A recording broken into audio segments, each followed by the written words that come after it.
أعوذ بالله من الشيطان الرجيم.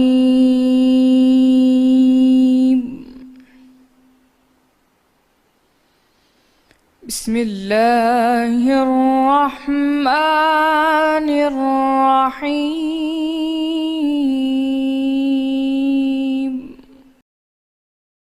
شروع اللہ کا نام لے کر جو بڑا مہربان نہایت رحم والا ہے۔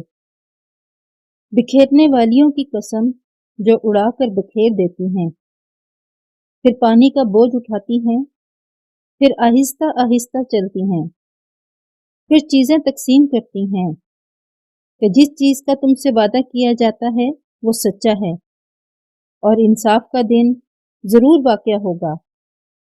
اور آسمان کی قسم جس میں رستے ہیں کہ اے اہل مکہ، تم ایک متناقض بات میں پڑے ہوئے ہو، اس سے وہی پھیرتا ہے جو اللہ کی طرف سے پھیرا جائے۔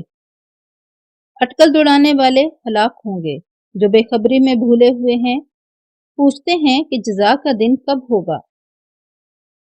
اس دن ہوگا جب ان کو آگ میں عذاب دیا جائے گا۔ اب اپنی شرارت کا مزہ چکھو، یہ وہی ہے جس کے لیے تم جلدی مچایا کرتے تھے۔ بے شک پرہیزگار بہشتوں اور چشموں میں عیش کر رہے ہوں گے، اور جو نعمتیں ان کا پروردگار انہیں دیتا ہوگا ان کو لے رہے ہوں گے۔ بے شک وہ اس سے پہلے نیکیاں کرتے تھے، رات کے تھوڑے سے حصے میں سوتے تھے اور اوقات سحر میں بخشش مانگا کرتے تھے، اور ان کے مال میں مانگنے والے اور نہ مانگنے والے دونوں کا حق ہوتا ہے۔ اور یقین کرنے والوں کے لیے زمین میں بہت سی نشانیاں ہیں، اور خود تمہارے نفوس میں، تو کیا تم دیکھتے نہیں؟ اور تمہارا رزق اور جس چیز کا تم سے وعدہ کیا جاتا ہے آسمان میں ہے، تو آسمانوں اور زمین کے مالک کی قسم یہ اسی طرح قابل یقین ہے جس طرح تم بات کرتے ہو۔ بھلا تمہارے پاس ابراہیم کے معزز مہمانوں کی خبر پہنچی ہے؟ جب وہ ان کے پاس آئے تو سلام کیا، انہوں نے بھی جواب میں سلام کہا۔ دیکھا تو ایسے لوگ کہ نہ جان نہ پہچان، تو اپنے گھر جا کر ایک بھنا ہوا موٹا بچڑا لائے اور کھانے کے لیے ان کے آگے رکھ دیا۔ کہنے لگے کہ آپ تناول کیوں نہیں کرتے؟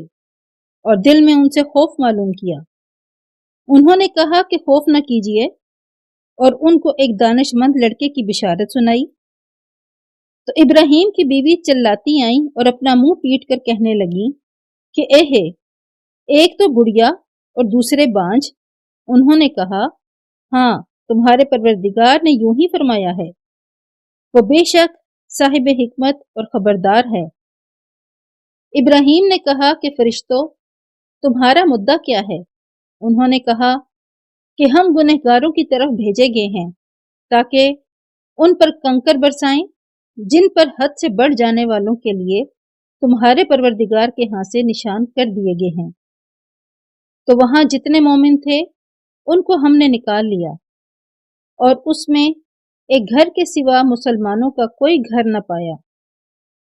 اور جو لوگ عذاب علیم سے ڈرتے ہیں ان کے لیے وہاں نشانی چھوڑ دی، اور موسیٰ کے حال میں بھی نشانی ہے، جب ہم نے ان کو فرعون کی طرف کھلا ہوا معجزہ دے کر بھیجا تو اس نے اپنی قوت کے گھمنڈ پر منہ موڑ لیا اور کہنے لگا، یہ تو جادوگر ہے یا دیوانہ۔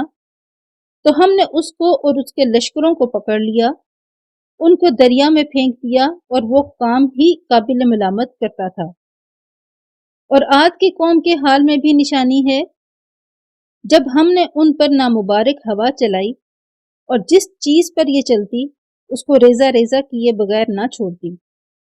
اور قوم سمود کے حال میں بھی نشانی ہے، جب ان سے کہا گیا کہ ایک وقت تک فائدہ اٹھا لو تو انہوں نے اپنے پروردگار کے حکم سے سرکشی کی، سو ان کو کڑک نے آ پکڑا اور وہ دیکھ رہے تھے، پھر وہ نہ تو اٹھنے کی طاقت رکھتے تھے اور نہ مقابلہ کر سکتے تھے۔ اور اس سے پہلے ہم نوح کی قوم کو ہلاک کر چکے تھے۔ بے شک وہ نافرمان لوگ تھے۔ اور آسمانوں کو ہم ہی نے ہاتھوں سے بنایا اور ہم کو سب مقدور ہے، اور زمین کو ہم ہی نے بچھایا تو دیکھو ہم کیا خوب بچھانے والے ہیں۔ اور ہر چیز کی ہم نے 2 قسمیں بنائی ہیں تاکہ تم نصیحت پکڑو۔ تو تم لوگ اللہ کی طرف بھاگ چلو، میں اس کی طرف سے تم کو صریح رستہ بتانے والا ہوں، اور اللہ کے ساتھ کسی اور کو معبود نہ بناؤ، میں اس کی طرف سے تم کو صریح رستہ بتانے والا ہوں۔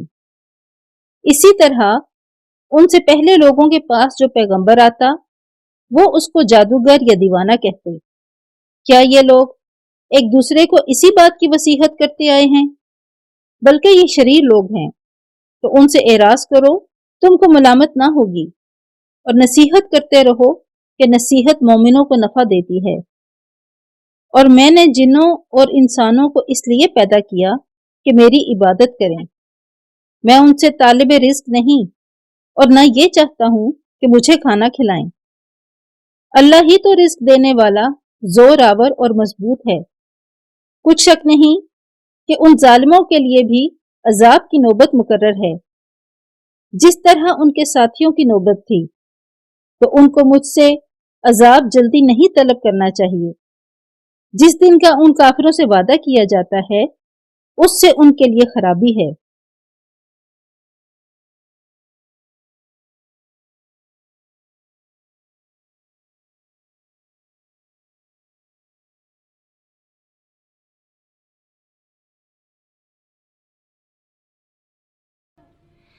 صدق اللہ